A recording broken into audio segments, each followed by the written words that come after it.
এই বাড়িটা আমরা যে বাড়িতে থাকি বর্তমানে তার সাথেই আরেকটা বাড়ি, মানে মাঝখানে 2টা ক্ষেতের পরেই এই বাড়িটা ছিল আমার মায়ের। বাড়িটা ভাড়া দেয়া, এটা মানে বলতে গেলে আমার মায়েরই বাড়ি, আমার মায়ের নামই ছিল এই জায়গাটা।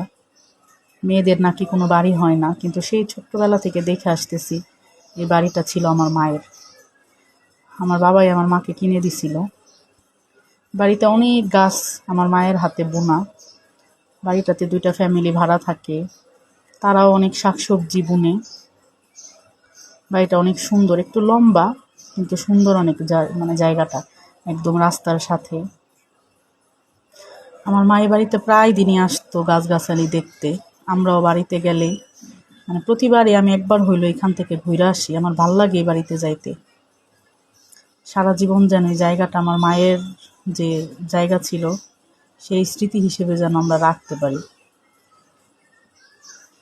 এই বাড়িতে একটা মামা গরু আর ছাগল পালে। আমার ছোট ছেলেটা যায় প্রতিদিন 5 থেকে 6 বার যায় এই বাড়িতে ঘুরতে। বাড়িটা অনেক সুন্দর, সবাই দোয়া করবেন।